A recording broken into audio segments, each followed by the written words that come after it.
Hello, welcome to this channel. My name is Avni and on this channel we talk a lot about books, productivity, lifestyle and immigrant life. और आज एक immigrant life से related ही video होने वाला है क्योंकि मैं personally इस immigrant life के बारे में बहुत सारी बातें कर सकती हूँ. I have a lot of experience because I have been living in the States for the past 4.5 years. So I have a lot to share. और मुझे यहाँ पर आकर बहुत सारे कल्चर शॉक्स लगे थे इनिशियली, तो मैं नहीं चाहती कि यदि आप लोग यहाँ आ रहे हो तो आपको भी वो कल्चर शॉक्स लगे. I want you guys to be fully prepared. So I have made a list of pros and cons of what you should expect when you are coming to United States. तो मेरे पास यहाँ पर पूरी एक list है. मैं आपके साथ कुछ प्रोज और कुछ कॉन्स शेयर करूंगी. I think we should go about 1 pro and 1 con, so it would be easier and a balanced approach probably. So let's start with a pro. तो यहाँ का यूनाइटेड स्टेट्स का सबसे बड़ा प्रो है यहाँ का इंफ्रास्ट्रक्चर. यहाँ पे बहुत अच्छी रोड्स होती हैं एंड इट्स नॉट दैट कि कुछ जो बड़ी सिटीज़ हैं वहीं होंगी. Almost in every state, in every city same he infrastructure होता है. सारी अच्छी रोड्स होती हैं. पॉल्यूशन तो बिल्कुल भी नहीं होता है. ब्राइब नहीं होती है. एंड यू नो रोड पे रूल्स बहुत अच्छे से सब लोग फॉलो करते हैं. कार्स के बीच में डिस्टेंस होता है. बाइक्स भी जो चलती हैं तो बहुत वो लोग रूल्स फॉलो करके चलते हैं. पेडेस्ट्रियंस को यहाँ पर सबसे ज़्यादा सम्मान मिलता है कि यदि कोई रोड क्रॉस कर रहा है तो उसके लिए सबसे पहले राइट है कि वो रोड क्रॉस करेगा. उसके लिए सारे लोग रुक जाएंगे. हॉन्क करना तो यहाँ पर जैसे बहुत बड़ा अपराध होता है. यदि किसी ने हॉन्क कर दिया तो सब लोग पलट पलट के देखने लगते हैं कि क्या हो गया. I mean it's a big deal if someone has honked. Traffic भी बहुत कम है. ऑफकोर्स यदि आप बड़े शहरों की बात करेंगे, न्यूयॉर्क की या फिर कैलिफोर्निया की, तो वहाँ पर कुछ जगह पे काफ़ी ज़्यादा ट्रैफिक है. जो लोग ऑफिस भी कम्यूट करते हैं, जो 1-1.5 घंटा दूर रहते हैं, जैसे न्यूयॉर्क से जो लोग दूर रहते हैं, तो वो लोग उनको ट्रैफिक काफ़ी झेलना पड़ सकता है. बट अदरवाइज यहाँ पर ट्रैफिक की उतनी समस्या नहीं होती. Like I remember I used to work in Mumbai और मेरा घर हमेशा मैं ऑफिस से विदिन 2 किलोमीटर्स ही लेती थी because I was living on a rental basis. But still उसमें भी मुझे कई बार ऑफिस जाते समय इतना टाइम लग जाता था. ऑटो वाले कई बार तो आपको मना ही करते हैं. They don't usually agree in just one go. तो पहले तो उसकी दिक्कत होती थी. उसके अलावा फिर बीच में ट्रैफिक फंस गया या स्पेशली जब बारिश हो रही है तो कीचड़ हो जाता था. सब सड़कें जाम हो जाती थी और oh my God, it was just a nightmare. आपका घर 2 किलोमीटर भी दूर है, फिर भी आपको घर जाने में 1 घंटा आराम से लग सकता है. स्पेशली यदि कोई फेस्टिवल हो रहा है, गणपति हो रहा है, तो हमेशा रोड जाम लग जाता था. वो सब प्रॉब्लम यहाँ पर कभी भी नहीं होती है. इवन बारिश भी हो रही है या स्नो भी हो रही है तो भी रोड्स तुरंत क्लियर हो जाती हैं और सारी रोड्स हमेशा ट्रैफिक हमेशा फ्लोइंग रहता है. तो कभी भी हमको यहाँ ऐसे ट्रैफिक की समस्या नहीं हुई है. एंड आई नो ये मे बी छोटी सी चीज़ हो, लेकिन जब आपको रोज़ उस ट्रैफिक में कम्यूट करना पड़ता है ना, तो वो फ्रस्ट्रेशन धीरे धीरे बढ़ के बहुत ज़्यादा हो जाता है. और वो एक फ्रस्ट्रेशन आपके दिमाग में बना ही रहता है. And just like I feel like 1% of frustration also amounts to a lot of sadness. तो यदि आप वो अवॉइड कर सकते हो तो करो. इसलिए मैं हमेशा अपने घर अपने ऑफिस के पास लेती थी. But even then I had to face traffic problems. ये तो हुआ एक एडवांटेज. अब एक डिसएडवांटेज यानी कि एक कॉन की भी बात करते हैं. यहाँ पर कॉस्ट ऑफ लिविंग बहुत हाई है. आप बड़े शहरों में जाओगे, न्यूयॉर्क में, कैलिफोर्निया में, वहाँ पर और भी ज़्यादा हाई है. ईस्ट कोस्ट जो है यूनाइटेड स्टेट्स का, वो कंपैरेटिवली आई कैन से थोड़ा सा सस्ता है as compared to the west coast. क्योंकि वेस्ट कोस्ट का जनरली वेदर काफ़ी अच्छा होता है, बहुत प्लेजेंट होता है. वहाँ उतनी स्नो नहीं गिरती है, तो वहाँ पर सब चीज़ें महंगी भी हैं. वहाँ पर रेस्टोरेंट्स के रेट ज़्यादा हैं. वहाँ पर रेंट बहुत ज़्यादा है. वहाँ पर आप 2 BHK अफोर्ड नहीं कर सकते. जैसे हम लोग ईस्ट कोस्ट में रहते हैं, हम फ्लोरिडा में रहते हैं, तो यहाँ पर हम 2 BHK में रहते हैं विथ अ रीजनेबल रेंट, जो कि कोविड के बाद बहुत ज़्यादा बढ़ गया है सारी जगह. पहले काफ़ी कम था. तो हाई कॉस्ट ऑफ लिविंग है. गैस की प्राइसेस यानी कि पेट्रोल की प्राइसेस हर जगह बहुत ज़्यादा है. आप रेस्टोरेंट में जाते हो, हर जगह टैक्स लगता है. कुछ भी आप खरीदते हो उस पर टैक्स लगता है, वो भी काफ़ी ज़्यादा होता है. अभी ऐसी सिचुएशन है कोविड के बाद कि घरों की प्राइजेस, कार्स की प्राइजेस बहुत ज़्यादा बढ़ गई हैं और आप सोच भी नहीं सकते हो घर खरीदने का. Like we know a lot of our friends जो यहाँ पर बहुत सालों से रह रहे हैं, जिन्हें घर खरीदना था and they were like they have been waiting for 2 years क्योंकि इतनी ज़्यादा प्राइजेस बढ़ी हुई हैं कि हम नहीं अफोर्ड कर सकते घर खरीदना. So yeah this high cost of living is a big con. And especially if there's just one person earning per household then it becomes a big con. क्योंकि यदि हस्बैंड वाइफ दोनों एलिजिबल हैं work करने के लिए और वो कमा रहे हैं तो उतना आपको हाई कॉस्ट ऑफ लिविंग नहीं लगता है क्योंकि आप सेविंग भी कर रहे हो. पर यदि एक ही व्यक्ति है, जो कि कई बार होता है क्योंकि डिपेंडेंट वीजाज पर लोग आते हैं जैसे कि मैं भी हूँ, तो आप एलिजिबल ही नहीं होते हो काम करने के, तो आप नहीं कर सकते। And if you have like your kids या फिर आपके पेरेंट्स यहाँ पर आपको विजिट कर रहे हैं, तो आपके और भी ज़्यादा डिपेंडेंट्स बढ़ जाते हैं, तब ये कॉस्ट ऑफ लिविंग और भी ज़्यादा बढ़ जाती है। अब अगले प्रो की बात करूँ तो यहाँ का वर्क कल्चर मुझे बहुत अच्छा लगता है। I I personally am not working, I am not eligible to work here since I am on a dependent visa, but मैं अपने हस्बैंड को देखती हूँ या मेरे जितने भी आसपास फ्रेंड्स हैं उनको मैं देखती हूँ, तो सबका वर्क कल्चर बहुत अच्छा है। 9 to 5 सब जॉब करते हैं। मैं IT की बात कर रही हूँ, और कभी भी मैंने आज तक नहीं देखा अपने हस्बैंड को वीकेंड पे जॉब करते हुए या फिर एक्स्ट्रा टाइम उन्हें बोला गया हो कि आप आओ ऑफिस में दो, कभी भी ये नहीं हुआ है। बहुत ही बैलेंस्ड वर्क लाइफ होती है, हमें बहुत टाइम मिलता है कि हम अपने पर्सनल इंटरेस्ट को परस्यू कर सकें। यहाँ पर बहुत सारे लोग हाइकिंग पे जाते हैं या कायाकिंग करते हैं, सब कोई ना कोई एक्स्ट्रा करिकुलर एक्टिविटी में इंडल्ज है। और आउटडोर्स यहाँ पर सब लोग बहुत इंडल्ज होते हैं क्योंकि यहाँ बहुत अच्छा वेदर होता है, और समर्स में आप काफ़ी चीज़ें कर सकते हो। जो ठंडी जगह पे रहते हैं वो स्कीइंग करते हैं। So there are lots and lots of options that you can indulge yourself in. यहाँ पर काफ़ी सारे मीटअप ग्रुप्स भी होते हैं जिसको लोग ज्वाइन करते हैं, then they discover new hobbies, new areas of interest. And especially अभी पिछले 2 सालों से I think work from home चल रहा है, तो उससे हमें बहुत एडवांटेज मिला है। लाइक हमने क्या किया कि हमारे जो फ्रेंड्स थे जो वेस्ट कोस्ट में रहते थे, हम उनके घर चले गए 1 हफ्ते की छुट्टी पे, 10 दिन की छुट्टी पे, और वहाँ से मेरे हस्बैंड ने काम कर लिया, और जो फ्रेंड था वो भी वहीं काम करता था। शाम शाम को हम लोग घूमने चले जाते थे, वीकेंड पे हम लोग घूमने चले जाते थे, और सेम थिंग उन्होंने भी की कि वो हमारे यहाँ फ्लोरिडा में आ गए, और आराम से हम लोगों ने बहुत लंबा एक्सटेंडेड हॉलीडे मना लिया काम करते हुए भी। ये चीज़ इंडिया में हम उतनी नहीं सुनते हैं कि ऐसा कोई लोग करते हैं, but because of the work culture here this is possible. Even हम लोग काफ़ी लंबी छुट्टी लेकर हमने एक एयरबीएनबी रेंट कर लिया। हम पेंसिल्वेनिया गए थे, हमने वहाँ एयरबीएनबी रेंट किया, वहाँ से काम किया और शाम शाम को घूमे, वीकेंड पे घूमे। लॉन्ग वीकेंड्स जब आते हैं तब आप ये चीज़ कर सकते हो। सो आप वर्क फ्रॉम होम होने के यहाँ पर काफ़ी एडवांटेजेस उठा सकते हो। इसी से रिलेटेड एक जो नेक्स्ट कॉन है वो ये है कि यहाँ पर वीज़ा इश्यूज बहुत सारे होते हैं, स्पेशली इन अमेरिका, क्योंकि यहाँ पर आपको पता ही होगा बहुत सारे लोग H1B पे आते हैं। कुछ लोग तो इंडिया से H1B पे आते हैं, उनकी लाइफ में भी कह सकते हैं थोड़ी ईजी होती है, लेकिन जो लोग यहाँ पर मास्टर्स करते हैं, जैसे कि मेरे हस्बैंड ने किया, और उस टाइम पर ट्रम्प की गवर्नमेंट थी और like he was very adamant कि इंडियंस को जॉब नहीं देना है, तो बहुत टाइम लगा, बहुत दिक्कत हुई मेरे हस्बैंड को एक H1B मिलने में या एक जॉब मिलने में। And similar the situation of a lot of our friends जो कि इंडिया से बहुत अच्छे अच्छे कॉलेजेस से पास आउट हुए हैं, उनका बहुत अच्छा वर्क एक्सपीरियंस है, बट चूंकि ट्रम्प की गवर्नमेंट थी तो यहाँ पर जॉब ही नहीं मिल रही थी। Similar was the case for H4 dependents as well, जो एलिजिबल थे काम करने के लिए, but like you know it depends on government to government also. And then H1B is also luck factor. H1B लगा तो लगा, नहीं लगा तो बहुत दिक्कत होती है लोगों को। देन एक्सटेंशंस की भी प्रॉब्लम होती है, और लग भी गया तो भी जो H4 होते हैं, जो डिपेंडेंट होते हैं H1 के, they are again dependent on H1B, क्योंकि उनकी यदि जॉब लग भी जाती है और H1B एक्सपायर हो रहा है तो उनका वीज़ा भी एक्सपायर हो जाता है। So there are lots and lots of ongoing issues with these visas.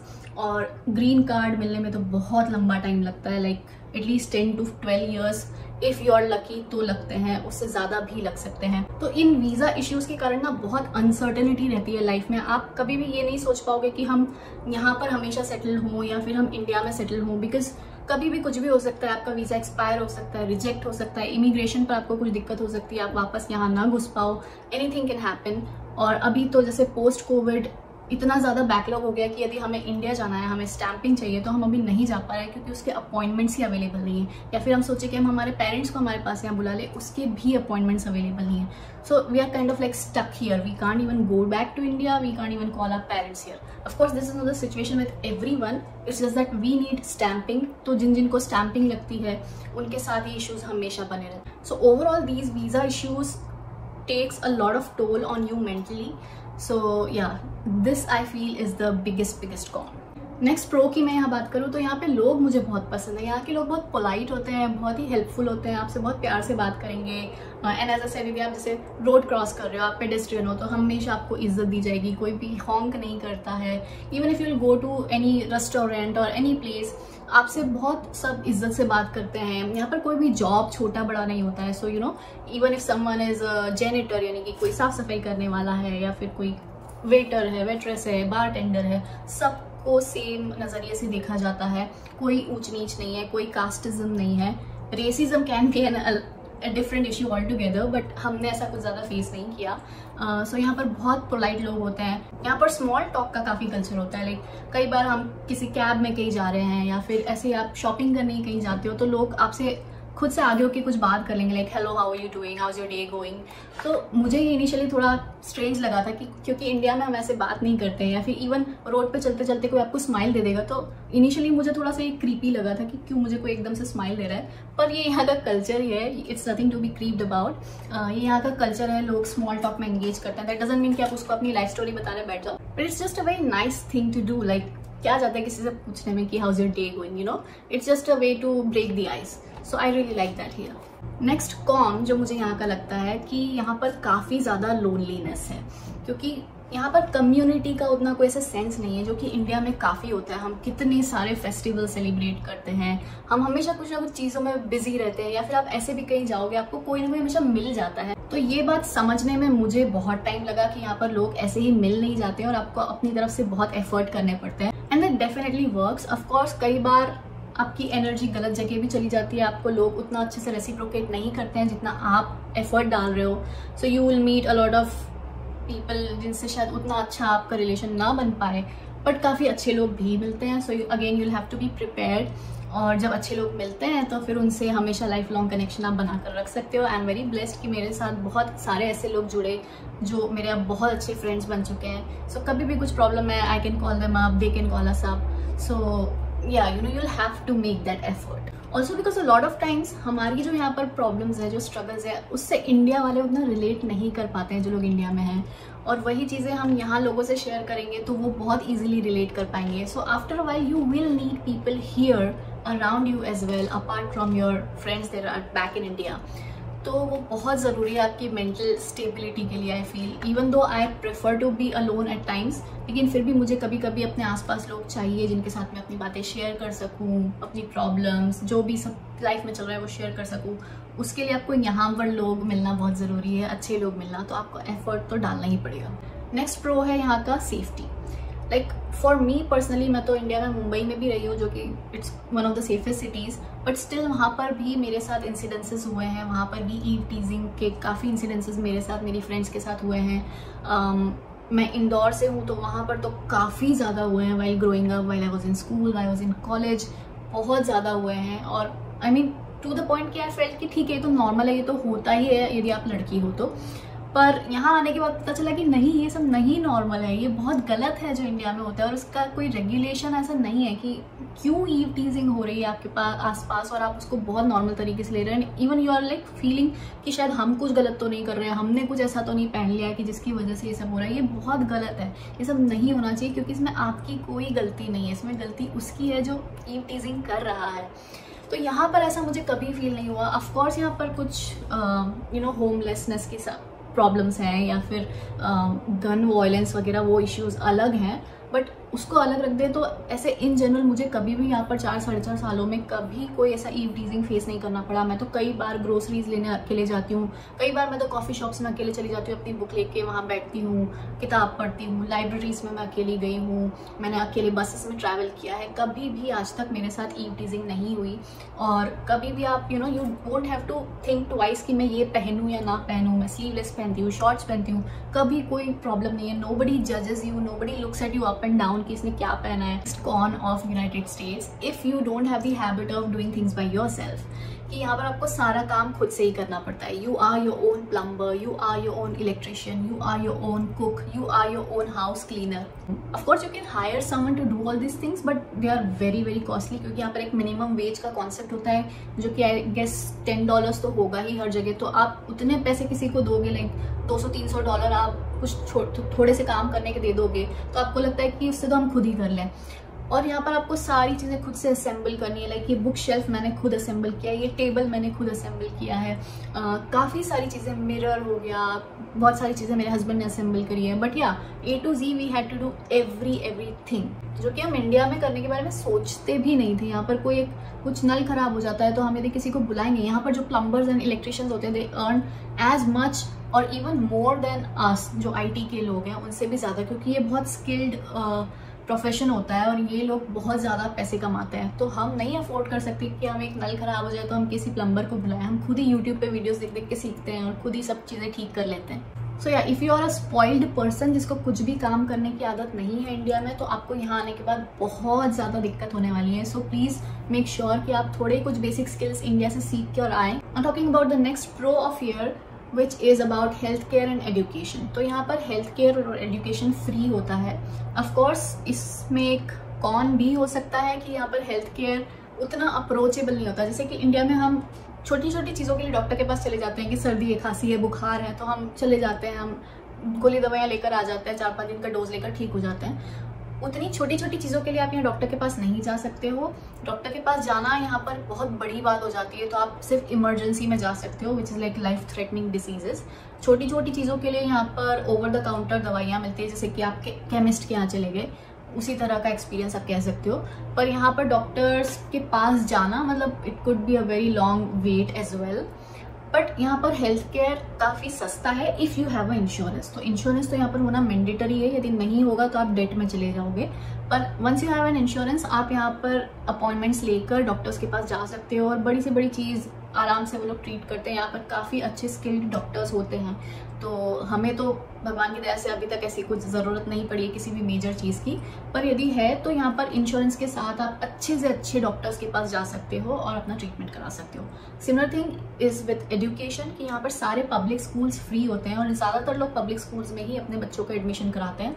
तो इंडिया में जैसे आप सोचोगे कि बच्चों का जो स्कूल का एजुकेशन होता है वो ही आजकल तो बहुत ज़्यादा महंगा हो गया है और कॉलेज तो और भी ज़्यादा। तो यहाँ पर जो स्कूल का एजुकेशन है वो तो पूरा फ्री होता है और उसी तरह से लोग अपना घर लेते हैं कि घर के आसपास के जो स्कूल्स होते हैं उनकी रेटिंग होती है। तो आप जिस घर में रहते हो आपको उसी के विद इन कुछ किलोमीटर्स ही आपको अपने किड्स को स्कूल में भेजना होता है। That's a mandate. Private school की अगेन फीस ज़्यादा होती है बट मोस्टली लोग यहाँ पर पब्लिक स्कूल्स में ही पढ़ाते हैं। So that whole education is free. Like college में जाने तक आपके बच्चे का पूरा एजुकेशन फ्री है।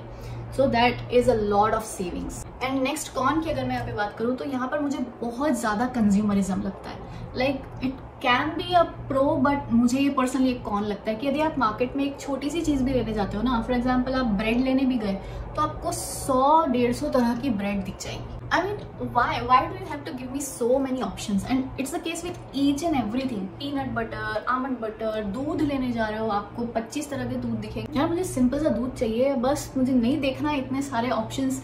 But yeah there are so many options. Organic वाला ऑप्शन अलग होगा, होल फूड्स वाला अलग होगा। Like I can't even sometimes understand कि मैं क्या पिक करूँ, क्या हेल्दी है।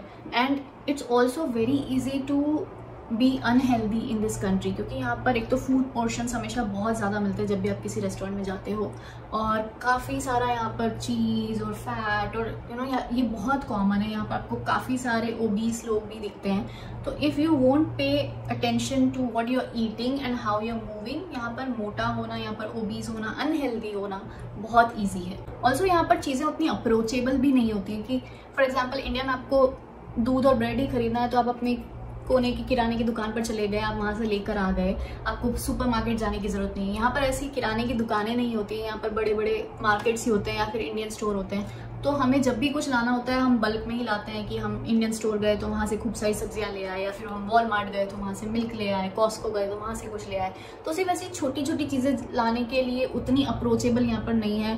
तो आपको हमेशा you have to have your own vehicle, आपको वो लेकर जाना है, आपको पूरी लिस्ट बना के जाना है। आप सारी चीज़ें एक साथ लाओगे, फिर अगेन उनको फ्रिज में रखोगे। तो ऐसे नहीं है कि ठेले वाले निकल रहे हैं उनसे हमने सब्जी ले ली 2-3 दिन की। प्रॉब्लली आप वीक के लिए या 10 दिन के लिए ही चीज़ें लाते हो और आपको पूरा प्लान करना पड़ता है, मील प्लान करके, ताकि चीज़ें खराब ना हो। सो या लाइक ग्रोसरी करना भी यहाँ पर एक बहुत हेक्टिक टास्क है। Yeah, so these were my 5 pros and 5 cons. So now comes the main question, आपको यूएसए आना चाहिए या नहीं? See, I would say यदि आपकी इंडिया में बहुत अच्छी सैलरी है, if you and your partner are earning well enough in India, that you should settle in India and you should not come here.